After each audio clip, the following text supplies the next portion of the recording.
Un cordial saludo a todos los oyentes de Radio María. Un día más, con la gracia del Señor, proseguimos el comentario del Catecismo de nuestra Madre la Iglesia. Queremos concluir hoy un apartado que habíamos dedicado ya 2 programas a él, el de la paz. Dentro del 5.º mandamiento en el que nos encontramos, habíamos dedicado 2 programas, uno primero a hablar de el no matarás y de la cólera y el odio. Un segundo programa habíamos hablado de el respeto y el desarrollo de la vida humana, la justicia como condición que exige la paz. Y ahora el punto 2305 y 2306, con los que se concluyen en este apartado, completa nuestra reflexión.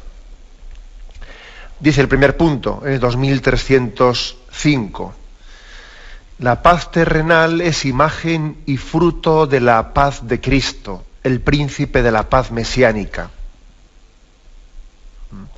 Por la sangre de su cruz dio muerte al odio en su carne, reconcilió con Dios a los hombres e hizo de su Iglesia el sacramento de la unidad del género humano y de su unión con Dios.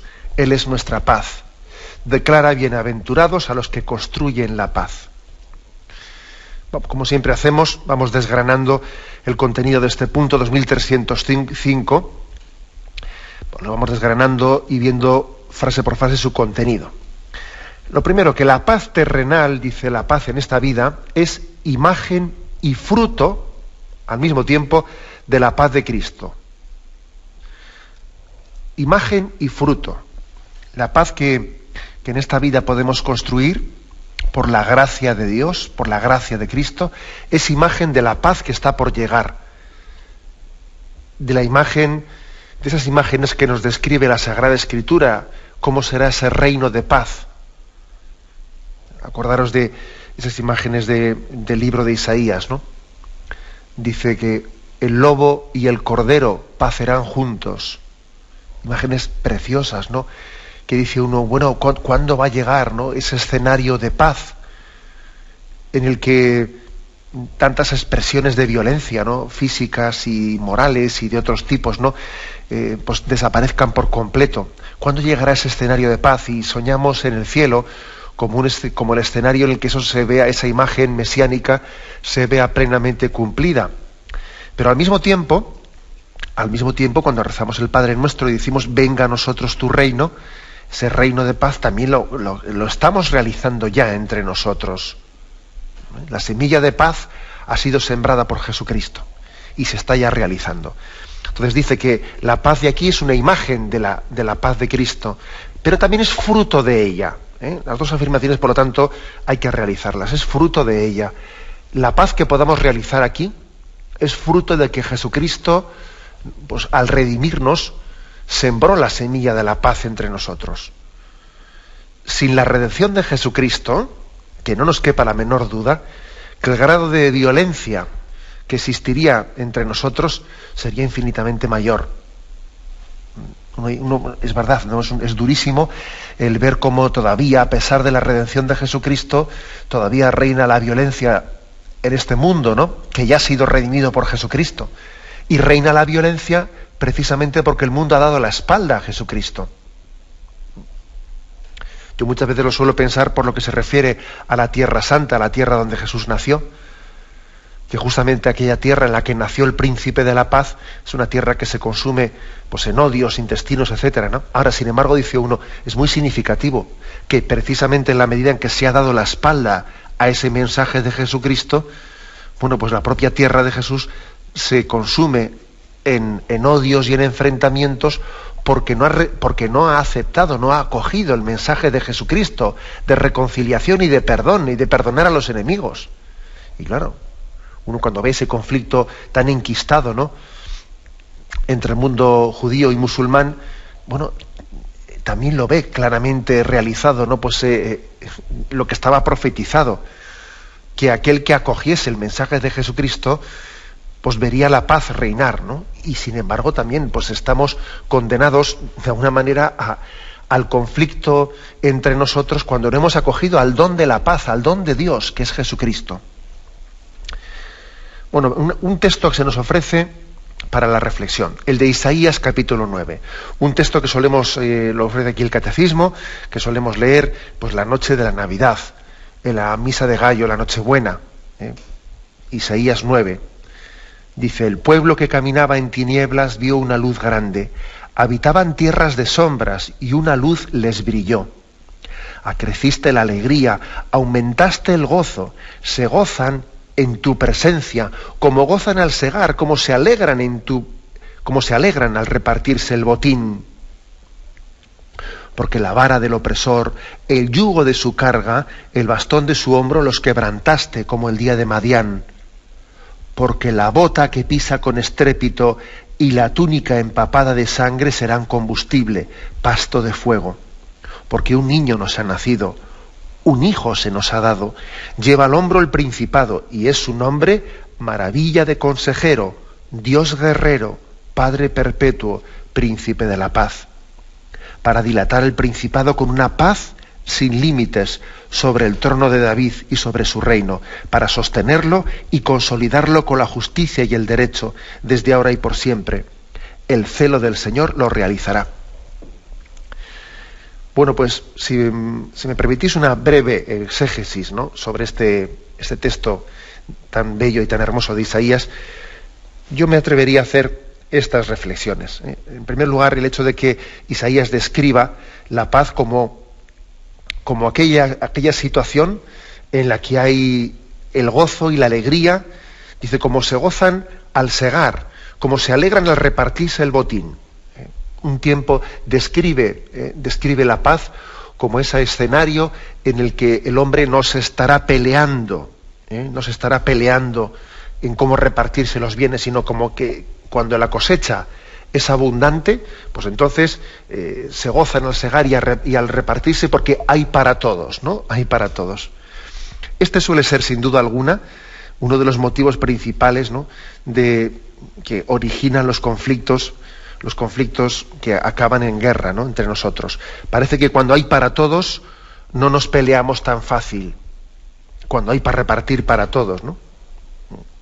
Es curioso. Por ejemplo, cuando un partido político pierde las elecciones, enseguida comienzan los conflictos internos dentro del partido. Esto siempre es así, no falla una. Cuando gana el partido político las elecciones, bueno, pues entonces se refuerza el liderazgo del que ha ganado, y como además van a tener puestos y cargos para repartirse entre todos y tendrán algún puesto que darle a todo el mundo, pues todo el mundo contento. Pero cuando pierde el partido político, entonces, claro, pues hay menos puestos para repartir, y entonces hay que estirar la manta por un lado y por otro, y alguno se va a quedar destapado, y entonces empiezan a pelear entre ellos, ¿no? O sea, parece como si la única manera, ¿no?, de poder lograr la paz fuese el que todo el mundo se viese satisfecho en sus aspiraciones. De lo contrario, tenemos guerra asegurada. Esto lo vemos continuamente, ¿no? Bueno, pues ante ese escenario, Isaías nos dibuja esos tiempos mesiánicos como un tiempos en los que habrá para todos, habrá para todos. Pero también es verdad que nosotros en este ínterin de la realización del reino de Dios entre nosotros, tenemos que entender que la única manera de que la paz se realice será el decir, bueno, hay dos maneras de ser rico. Una es tener mucho y otra es desear poco. Y otra es también adecuar mis deseos a la realidad. Por lo tanto, esto es muy importante. Señor, mi corazón no es ambicioso, ni mis ojos altaneros. No pretendo grandezas que superan mi capacidad, sino que acallo y modero mis deseos, como un niño en brazos de su madre. Esto es importantísimo para la realización de la paz. De lo contrario, estando como estamos, ¿no?, pues en una cultura que está siempre enfatizando y haciéndonos soñar y haciéndonos ambicionar, y yo ahora quiero tener lo que... pues eso termina en la guerra inevitablemente, ¿no? Demasiado gallo para poco gallinero, y entonces a pelearnos entre nosotros rápidamente. He puesto ese ejemplo, ¿no?, de los partidos políticos, como enseguida se crean conflictos internos cuando alguien no está en el poder, cuando alguien no manda, cuando no tiene para repartir para todos, ¿no? pero aún apliquémoslo cada uno de nosotros a nuestras situaciones concretas, ¿no? Familiares, pues podemos, dentro de una comunidad religiosa, o dentro de lo que sea, ¿no? Es decir, la pobreza de espíritu es indispensable para poder obtener la paz. Que Dios sea mi tesoro. Que Dios sea mi tesoro, ¿no? Y que en Él yo comprenda que lo tengo todo. De lo contrario, estamos abocados inevitablemente, ¿no?, a ese conflicto. Bien, continúa esta lectura, de la cual estoy haciendo esta pequeña exégesis, ¿no?, de Isaías 9. A mí me llama la atención cómo, después de haber hablado del triunfo de la paz, habla de un niño que es el que le realiza. Es un niño el que nos ha nacido, el que se nos ha dado. Y Él es el que quiebra la vara del opresor, el yugo de su carga, el bastón de su hombro. Es paradójico que sea un niño débil el que se muestre como el realizador de la paz frente a los opresores, frente a los tiranos, ¿no? Y describe el nombre que se le ha dado a ese niño con 4 términos. Dice: maravilla de consejero, Dios guerrero, Padre perpetuo, príncipe de la paz. Que yo me atrevería a decir que cada uno de estos nombres que se les da a ese niño pues quiere también simbolizar que está significando un camino concreto para la paz, ¿no?, y una virtud concreta. Cuando dice que este niño es maravilla de consejero, evidentemente yo creo que está recordándonos de que la paz también requiere el ejercicio del don de consejo, el ejercicio de la virtud de la prudencia. Eso es algo muy importante, un don que tenemos que pedir, ¿no? Maravilla de consejero. Pedir que Jesucristo nos dé su Espíritu Santo para que tengamos el don de prudencia en la forma de hablar, que seamos sembradores de paz, que digamos siempre las palabras oportunas para sembrar unión donde hay división y para sembrar reconciliación donde hay rencores, ¿no? El don de la prudencia, maravilla de consejero. Pedir el don de consejo para que la paz sea posible. Tener ese don de oportunidad, la palabra, el gesto oportuno. En segundo lugar dice, Dios guerrero. Es curioso, ¿no?, que venga a decir Dios guerrero como una característica de este niño de paz. ¿Por qué dice Dios guerrero? Pues porque la paz tiene también un precio de estar en lucha contra el pecado, de declarar la guerra a la injusticia. Es decir, el Dios guerrero es imagen de la justicia, como que es una de las bases, condiciones indispensables de la paz. Dios guerrero es una referencia a que la paz se construye cuando no hacemos falsas paces con la injusticia. Porque a veces queremos confundir la paz con las falsas paces, ¿no?, con los pactos indignos. Los pactos indignos con lo que no debiéramos de pactar. Acordaros que Jesús también tiene unas imágenes que nos pueden romper los esquemas en el Evangelio. ¿Pensáis que he venido a traer la paz? Yo no, he venido a traer la guerra. Y esas referencias que tiene el Evangelio se refieren a la guerra con el pecado, la guerra con la injusticia, la guerra, la santa rebeldía con la indignidad.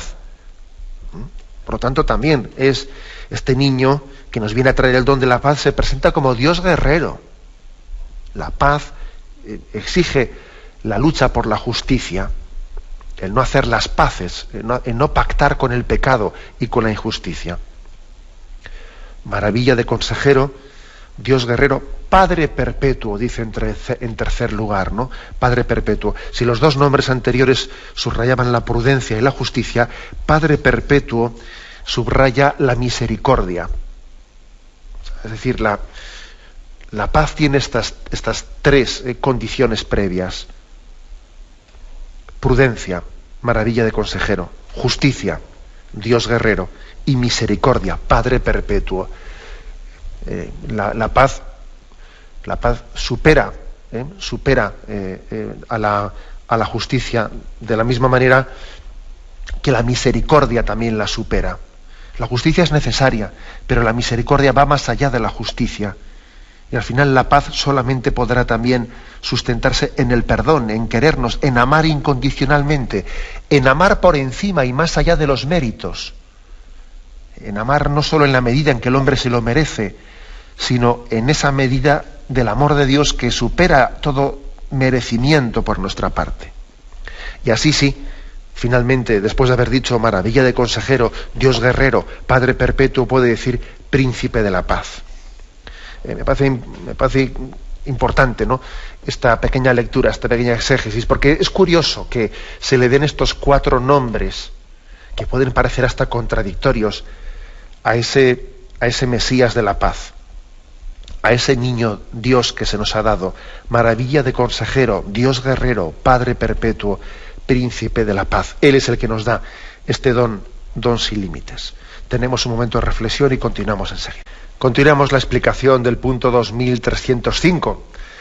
En él se hace referencia a unas imágenes bíblicas en las que se nos presenta que la paz es imagen y es fruto de Cristo. Después de haber hablado de esa imagen de Isaías 9, Jesucristo, ese niño, el príncipe de la paz, se nos ofrecen otros 2 textos, Efesios capítulo 2 y Colosenses capítulo 1.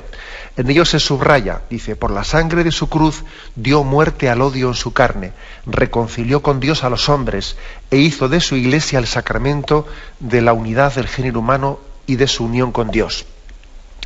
Es decir, Efesios 2, leo ese texto. Mas ahora en Cristo Jesús, vosotros, los que en otro tiempo estabais lejos, habéis llegado a estar cerca por la sangre de Cristo, porque Él es nuestra paz, el que de los 2 pueblos hizo uno, derribando el muro que los separaba, la enemistad, anulando en su carne la ley de los mandamientos con sus preceptos, para crear en sí mismo de los 2 un solo hombre nuevo, haciendo la paz, y reconciliar con Dios a ambos en un solo cuerpo, por medio de la cruz, dando en sí muerte a la enemistad. O sea, aquí fijaros que aquí enfatiza San Pablo que la paz de Jesucristo ha sido una paz de reconciliar de 2 pueblos, hacer uno. ¿A qué se refieren los 2 pueblos? Bueno, pues se refiere en primer lugar al pueblo, se refiere al pueblo judío y a los gentiles. Nosotros podemos aplicar esto a cualquier conflicto entre dos personas o 2 pueblos, ¿no? Él hizo uno de los 2 pueblos que se enfrentaban. Incluso también podemos decir, hizo uno entre Dios y el hombre. Parece que existía como una enemistad entre Dios y el hombre, una enemistad introducida por el pecado original, ¿no? Como si Dios fuese el enemigo de la felicidad del hombre, que es lo que sembró Satanás en aquel pecado original. Es que Dios parece que es enemigo de tu libertad. Y entonces Jesucristo, Él vino a hacer con su sangre la paz entre Dios y el hombre, entre los 2 pueblos que se enfrentaban, entre judíos y gentiles, entre cualquier conflicto. Él vino a hacer la paz entre los 2. ¿Cómo lo hizo? Pues tuvo una mediación especial, ejerció de mediador. Ahora que está tan de moda, ¿no? Pues el que en los conflictos se busque a un mediador, ¿no?, para poder hacer las paces. Por eso dice Colosenses 1, reconciliar por Él y para Él todas las cosas, pacificando mediante la sangre de su cruz lo que hay en cielo, en la tierra y en los cielos. Os ha reconciliado ahora por medio de la muerte de su cuerpo, para presentaros santos e inmaculados. Es decir, que la forma que ha tenido de Jesucristo de hacer la paz, de sembrar la paz, ha sido esta. Fijaros, a veces se suele entender el mediador como aquel que está equidistante entre 2 extremos. Hay un conflicto y entonces, ¿quién es el mediador? El que está equidistante entre los 2 extremos. No, esa no es la auténtica imagen de mediador. La auténtica mediación, la que realizó Jesucristo, no es ser equidistante entre 2 extremos, sino unir los 2 extremos en Él, en el mediador. Traer los 2 extremos a ese mediador y unirlos en Él. Eso es lo que hizo Jesucristo. No Él, como si a veces nos hemos imaginado, ¿no? Pues un mediador es aquel que se sienta en una mesa, pone a los 2 que están entre ellos entre ellos peleados, y entonces dice, bueno, pues yo os voy a dar tiempo para que entre vosotros os dialoguéis, ¿no? Y venga, yo os voy a dar el turno a la palabra y uno y otro, ¿no? Tenemos una imagen de mediación que, bueno, pues que puede tener sus aspectos positivos, pero que no es eficaz, no es efectiva, no consigue la paz. Solamente Jesucristo ha sido capaz de hacer otro tipo de mediación. No el que es equidistante entre dos extremos, sino el que ha unido en él a los dos extremos. Y en él, Jesucristo ha unido a Dios y al hombre. Y él es verdadero Dios, y él es verdadero hombre. Y los dos extremos están unidos en él. Y Jesucristo, cuando hay un conflicto, ama entrañablemente a unos y ama entrañablemente a otros. Por lo tanto, en Jesucristo, que es redentor de ambos, en él, en el mediador, están unidos los dos extremos. O sea, esa es la auténtica mediación. Pero claro, eso a Jesucristo le ha costado sangre. Le ha costado sangre, le ha costado la cruz.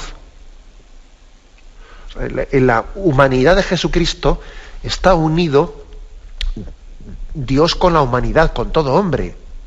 En la encarnación está unido Dios y el hombre. Pero eso a Jesucristo le ha costado sangre. Ha supuesto, es decir, amor se escribe con sangre. Y ha sido el precio concreto en el que Jesucristo ha llegado a mediar, ha llegado a unir. Fijaros también que la misma cruz en la que nuestro Señor dio la vida por nosotros, ese palo vertical y ese palo horizontal, son también el signo de que Dios ha unido el palo vertical y el palo horizontal. Es decir, Dios, Jesucristo, se ha unido con el Padre y ha hecho las paces, ¿no? En ese palo horizontal ha hecho las paces con los hombres, ¿no? En su redención, en la entrega de su vida, el derramamiento de su sangre. Paz con Dios y paz entre nosotros. El palo vertical y el palo horizontal de esa cruz que lo simboliza de una manera impresionante. Bueno, pues en este contexto, es decir, Jesucristo ha sido la reconciliación y le ha puesto en manos de la Iglesia esa tarea de reconciliación, dice aquí. Reconcilió con Dios a los hombres e hizo de su Iglesia el sacramento de la unidad del género humano. La Iglesia es pues ese instrumento de reconciliación. Si alguna función, si alguna vocación ha recibido de Jesucristo, es prolongar su tarea de unión entre Dios y los hombres, y de unión entre nosotros, ¿no? El palo vertical y el palo horizontal al que antes hacía referencia. Lo que hizo Jesucristo, ese es el quehacer de la Iglesia. Nosotros lo estamos prolongando. ¿Cómo lo hacemos? Bueno, pues fundamentalmente con el sacramento de la reconciliación y predicando el mandamiento del amor y del perdón. Esa es la manera en la que tiene la Iglesia de sembrar perdón y sembrar reconciliación, sembrar la paz, en definitiva, ¿no? El catecismo en este punto nos remite a un punto anterior, 1468, en el que se nos explicaba lo siguiente. Habla del sacramento de la penitencia, de la reconciliación, de la confesión, como queréis llamarlo, ¿no? Como aquel que transmite, ¿no?, este don de reconciliación. Dice, toda la virtud de la penitencia reside en que nos restituye a la gracia de Dios y nos une con Él en estado de profunda amistad. El fin y el efecto de este sacramento son, pues, la reconciliación con Dios. En los que reciben el sacramento de la penitencia tiene como resultado la paz y la tranquilidad de la conciencia. En efecto, el sacramento de la reconciliación produce una verdadera resurrección espiritual, una restitución de la dignidad de Dios, de los bienes de la vida de los hijos de Dios. Bueno, pues en este punto se está recordando, bueno, la forma que tuvo Jesucristo de sembrar la paz y la que está la Iglesia predicando y realizando en nombre de Jesucristo es esta. Es decir, la paz tiene unas condiciones. La paz interior tiene las condiciones, en primer lugar, de la reconciliación con Dios y del perdón y el amor al prójimo. La contrición el arrepentimiento, ¿no? Y esa que permite ese renacimiento, esa resurrección espiritual, ese perdón de Dios que es regenerador, que nos hace nuevos, es condición fundamental. No existe paz sin habernos reconciliado con Dios. Y no existe paz interior también sin haber hecho las paces con el prójimo, sin haberlo perdonado. Yo creo que uno de los, pues hoy en día uno de los grandes errores que forma parte de nuestra cultura es pretender buscar una paz como si fuese una paz interior, pues una especie de técnica de relajación, un estado interior psicológico que no tiene las bases bien establecidas, ¿no? Pues hoy en día casi de la paz hemos hecho, de la búsqueda de la paz, pues una búsqueda de un estado interior de huida de nuestros problemas, ¿no? Estamos rodeados de problemas, no los afrontamos y entonces soñamos en una paz que es en el fondo una relajación, una técnica de relajación, que de alguna manera se produce cuando el hombre consigue espacios en los que huye de sus problemas y dice, me voy a ir, pues eso, ¿no?, al chalete fin de semana y suspiro porque lleguen las vacaciones y suspiro por espacios de paz, ¿no?, de desagobio, etcétera. Bien, pero eso no tiene nada que ver con la paz que predica Jesucristo y con la paz que predica la Iglesia de Jesucristo. La paz cristiana no es la paz que huye de los agobios. No. La paz cristiana es la paz que se ha basado en una profunda contrición interior que nos permite nacer a una vida nueva, ¿no? Ante el Señor, el hombre perfectamente arrepentido, el hombre que recibe la penitencia como un don de Dios, es el que tiene la posibilidad de vivir una vida con bases nuevas, ¿no? Lo mismo aquel que es capaz de ofrecer y acoger el perdón a su hermano, a su prójimo, es aquel que está poniendo las bases para la paz interior. Esa paz interior sí que será verdadera, aunque se desarrolle luego en medio de muchos problemas, ¿no? La que está basada en la reconciliación con Dios y en el perdón generoso al prójimo. Esta es la paz que predicamos, ¿no? Como decía yo antes, la paz que sencillamente es una técnica de huida del agobio interior, una paz que es más psicológica que ontológica y que moral. Por eso hay que tener cuidado también con otro aspecto que es otro de los errores de nuestra cultura. La presentación de la religión como un camino de paz en un sentido demasiado psicologizante. Permitidme esta explicación. Yo a veces escucho por ahí algunas explicaciones que no me convencen. Lo digo sinceramente. Por ejemplo, cuando se dice, no, la salud de la religión, la autenticidad de una religión se mide pues por los efectos de paz que produce en las personas, ¿no? El hecho de que una religión la autenticidad de una religión se mide pues porque siembre en nosotros una relajación interior y no nos cause tensiones y no nos cause ningún tipo de luchas interiores, ¿no? Bueno, ojo que eso puede ser verdad, pero es una verdad a medias, y las verdades a medias pues suelen esconder también grandes tentaciones. Nosotros no podemos medir la autenticidad de un mensaje religioso pues por el hecho de que no me cause tensiones, sino sencillamente me permita vivir con una interior calma y tranquilidad, porque también el mensaje evangélico, en la medida en que viene a poner luz donde vivíamos en oscuridad, evidentemente también supone una denuncia. Y también supone meternos un poco el dedo en el ojo, como se dice. Y evidentemente nos resultará molesto en la medida en que la luz de Cristo viene a iluminar tantas situaciones en nuestra vida en las que no hemos abierto las puertas a Dios, pues lógicamente también su mensaje nos denuncia.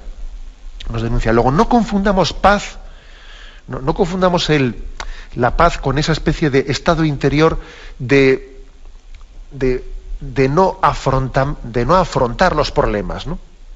El reino de Dios sufre violencia, dice Jesús. El reino de Dios sufre violencia y solamente los esforzados lo alcanzan. Luego digamos que esa expresión, ¿no?, esa afirmación de que la auténtica religión es la que no produce tensiones interiores y no produce tal, bueno, es una afirmación que es muy incompleta, muy incompleta. Jesús también, por supuesto que Él viene a sembrarnos la paz en nuestro corazón, pero el proceso que hay que llevar para llegar hasta esa paz, muchas veces es un proceso que supone hacernos violencia a nosotros mismos. Me lo habéis escuchado en este programa en alguna ocasión, pero lo repito, que muchas veces cuando el Señor se hace presente en nuestra vida, al principio pues eso nos implica, ¿no?, nos complica, y finalmente nos simplifica después. Pero el Señor primero nos implica, te saca de una vida pues que vivías más cómodo igual, ¿no? Te implica, y eso te complica. Y finalmente te simplifica, ¿no? Por eso, claro que el Señor viene a darnos la paz interior, pero supone todo un proceso de vivencia interior y de superación de contradicciones, y de hacer luz donde vivíamos en oscuridades, para que finalmente llegue esa paz de sabernos inhabitados por el Señor y de que Él sea Él el que viva en nosotros, ¿no?, y que lleve las riendas de nuestra existencia. Esta es la auténtica paz de Jesucristo. Y en este sentido, dice aquí, Él es nuestra paz. Y declara bienaventurados a los que construyen la paz. Acordaros de Mateo 5:9, en la predicación de las bienaventuranzas, Jesús reservó una de las bienaventuranzas para los pacíficos y para los que construyen la paz. Tenemos un momento de reflexión, continuaremos enseguida. Y concluimos con el punto 2306, este apartado sobre la paz. Dice: los que renuncian a la acción violenta y sangrienta y recurren para la defensa de los derechos del hombre a medios que están al alcance de los más débiles, dan testimonio de caridad evangélica, siempre que esto se haga sin lesionar los derechos y obligaciones de los otros hombres y de las sociedades. Atestiguan legítimamente la gravedad de los riesgos físicos y morales del recurso a la violencia, con sus ruinas y sus muertes. Bueno, pues el último punto, 2306, es, como veis, es un canto, es una reivindicación de la no violencia, incluso de la renuncia a la acción violenta para defendernos. Bueno, la verdad es que recordáis que el Catecismo, allá en el punto 2267, que aquí también se cita, habló de la legítima defensa, ¿no? Decía que el punto: si los medios incruentos bastan para defender las vidas humanas contra el agresor y para proteger de él el orden público y la seguridad de las personas, en tal caso la autoridad se limitará a emplear solo esos medios, porque ellos corresponden mejor a las condiciones concretas del bien común y son más conformes con la dignidad de la persona humana.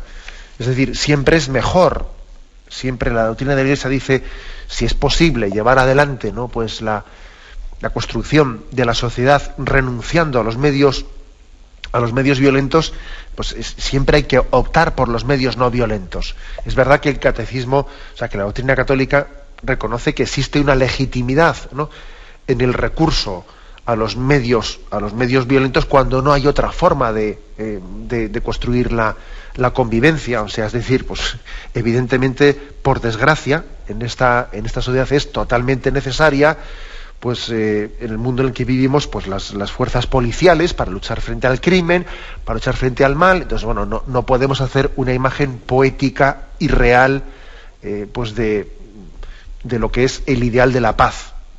Eso vaya por delante. Por lo tanto, también los policías son constructores de la paz. Y también los ejércitos están llamados a ser constructores de la paz.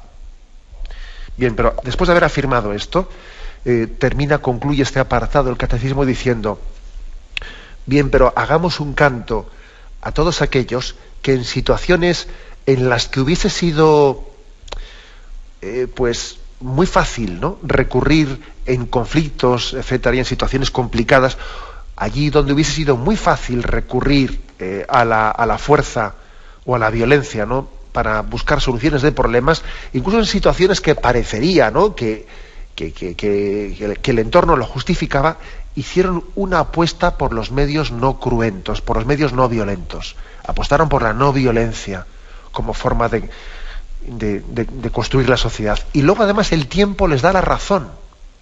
El tiempo les da la razón. Las revoluciones no violentas son las que al final han permanecido. Y sin embargo las revoluciones violentas son las que han terminado también, se han autodevorado a sí mismas.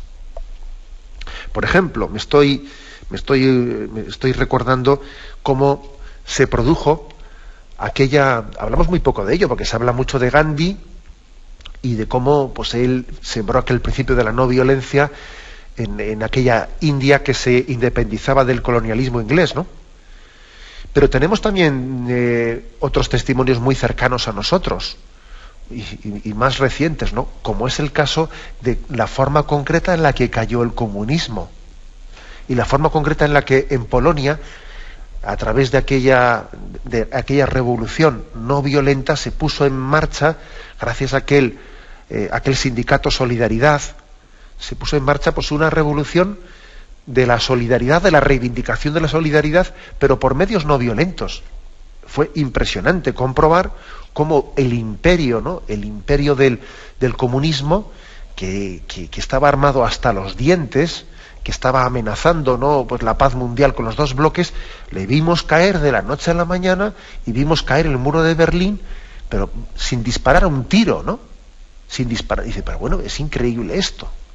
Bueno, también eso fue posible porque también hubo personas concretas, ¿no?, pues como Les Walesa, por ejemplo, ¿no?, y como todos aquellos cristianos y católicos que conformaban el sindicato Solidaridad y que estaban inspirados por Juan Pablo II, estaban sembrando unos principios de no violencia, de vencer al mal con el bien y de no ponerse al mismo nivel de los violentos, ¿no?, a la hora de combatirlos. Qué fácil hubiese sido, bueno, pues que en ese conflicto frente a los dirigentes comunistas pues hubiesen caído en la tentación del terrorismo. Pues no cayeron, no se le ocurrió a nadie en aquella Polonia que estaba subyugada por el comunismo, a nadie se le ocurrió ir a por el atajo, el falso atajo del terrorismo para defenderse.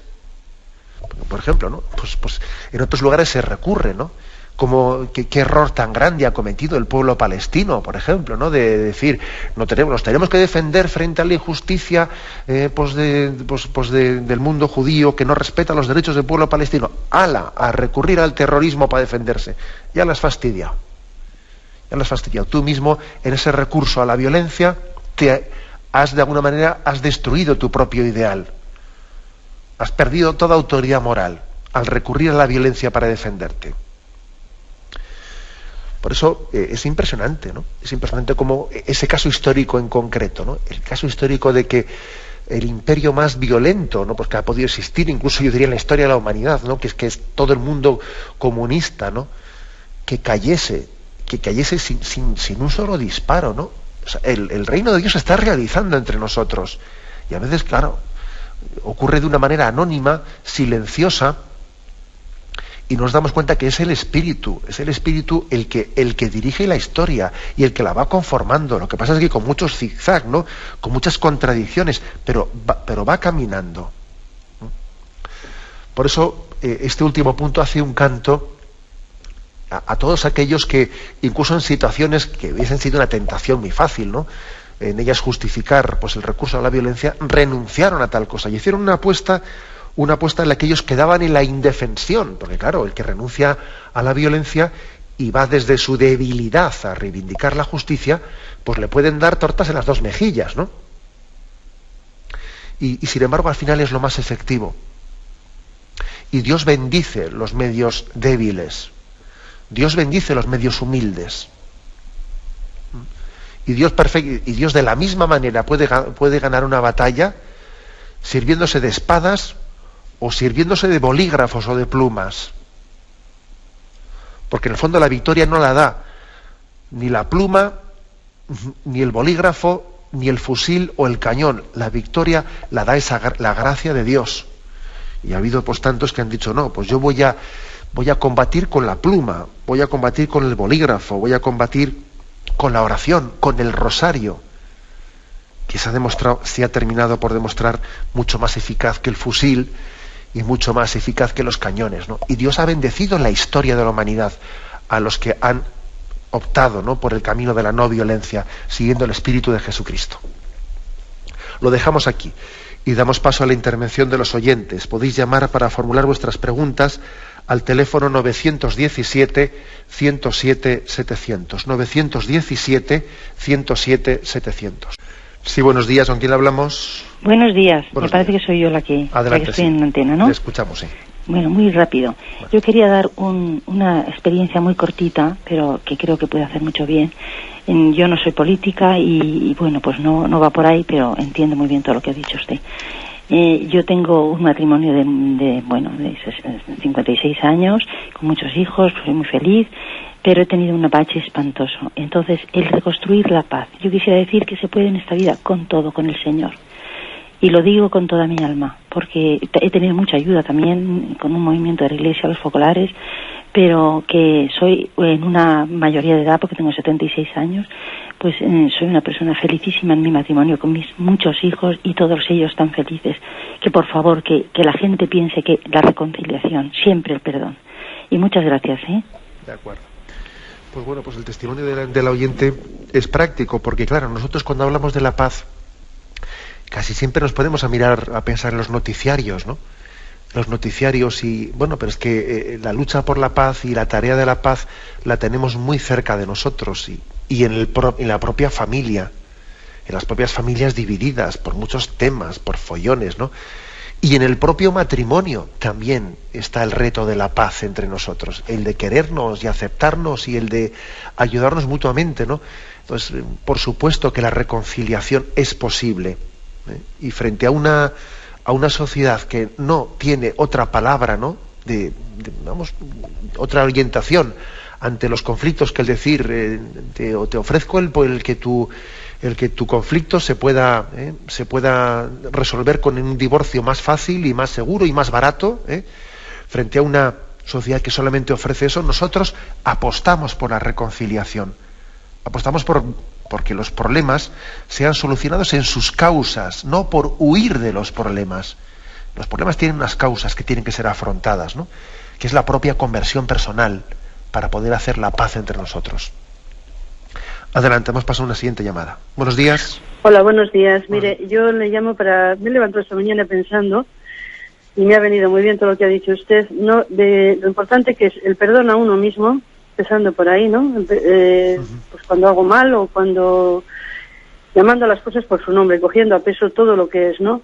Perdón a uno mismo y luego a continuación también el perdón a los demás, que es lo que hace, yo creo que nuevo todas las cosas, ¿no? Y me ha gustado mucho toda su intervención y saber que ante un enemigo Dios está de mi parte, pero con la misma intensidad está de la parte del otro. O sea, me ha gustado todo ello. Muchas gracias. Pues gracias a usted. Yo, igual de lo que ha dicho la oyente, enfatizo una cosa que yo igual no la he subrayado suficientemente, lo del perdón a nosotros mismos. Pero claro, uno dice, bien, vamos a ver, cuando uno está reconciliado con Dios y cuando uno está reconciliado con el prójimo, parece que ya tiene las bases para estar en paz consigo mismo.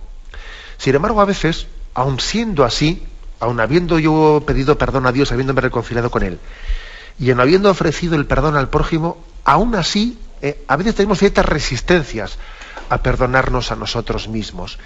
Y yo creo que tenemos que desenmascarar esa tentación, porque suele ocurrir que uno, en el fondo, tiene un cierto orgullo o amor propio y no se perdona sus propios fallos, no se perdona el haber fallado, pero cómo he podido ser tan tonto, pero cómo he metido...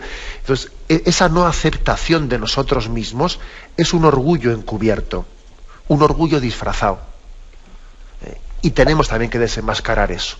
O sea, también tiene que existir un perdón hacia nosotros mismos. Bueno, yo ya he pedido perdón a Dios y estando reconciliado con Él y con el prójimo, tengo que rechazar como una tentación todo sentimiento de sentir una especie de desprecio hacia mí mismo, a veces tenemos asco de nosotros mismos, Pues no, Señor, eso es orgullo encubierto, eso es soberbia, eso es no querernos como Dios nos quiere.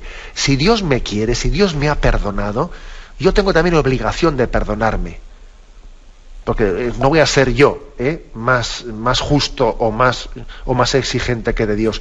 Si Dios me ha perdonado, yo me perdono también.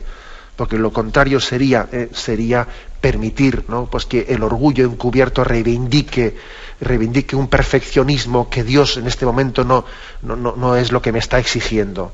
Dios me quiere que me deje perdonar, que me deje querer. Luego, dejarse perdonar y dejarse querer y perdonarse a uno mismo es básico. Adelante, damos paso a un siguiente oyente. Buenos días. Hola. Sí, le escuchamos, adelante. Buenos días. Buenos días, sí. Mire, por favor, llamo de Alicante. Adelante, le escuchamos. Es que resulta que en mi parroquia hay un problema. Y no sé qué hacer no sé cómo hacer para solucionarlo, porque ya lo he dicho buenamente a la persona que hay dentro y me ha mandado a hacer, bueno, no le puedo decir la palabra que me ha contestado. Empezó a dejar dinero en un pequeño jardín que hay, pero ahora se ha llevado la cama, se ha llevado la televisión, se ha hecho un despacho, se ha hecho un dormitorio, allí bebe, allí fuma. Bueno, la iglesia apesta a tabaco cada vez que vamos a misa. Entonces, el párroco es que eso es bendito de Dios. Se metió sin su permiso, ¿eh? Eso es un bendito de Dios. Por no abrir la boca, no la abre por no molestar a nadie.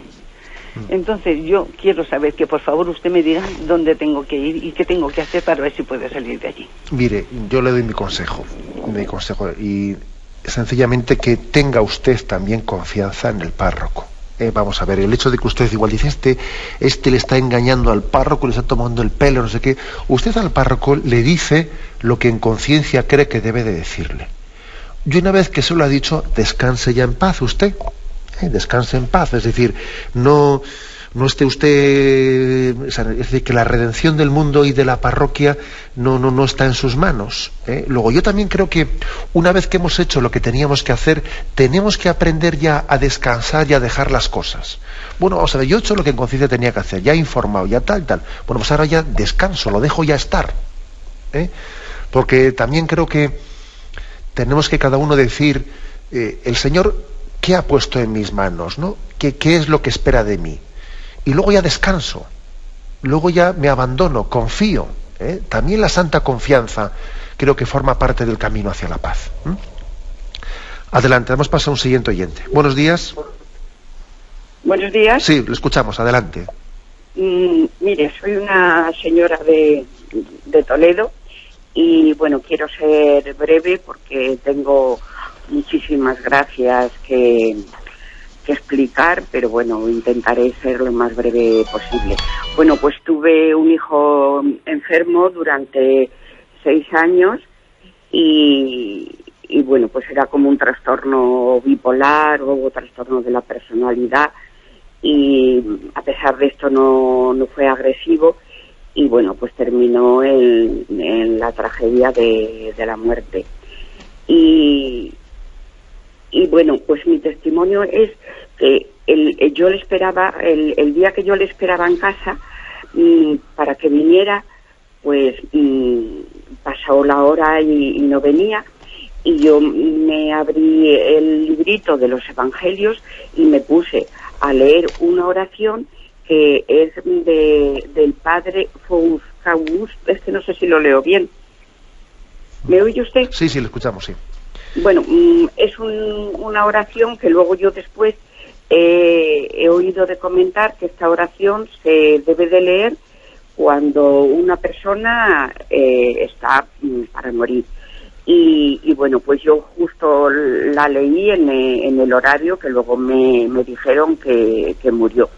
Bueno, pues ese es un testimonio, una gracia. Y otra gracia es que cuando estábamos en la Eucaristía, pues yo me ofrecí a Dios dándole las gracias y pidiéndole que todo lo que habíamos sufrido él y la familia, pues que fuera para bien de su alma.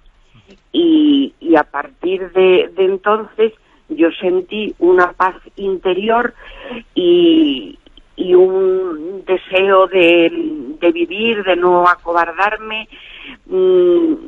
Muchas gracias. De acuerdo. De que Gracias a ustedes. tenía otros hijos y que él, pues, como si yo lo hubiera visto de entrar en el reino de los cielos. Jamás he sentido una alegría más grande ni cuando los he tenido, que he tenido cuatro hijos.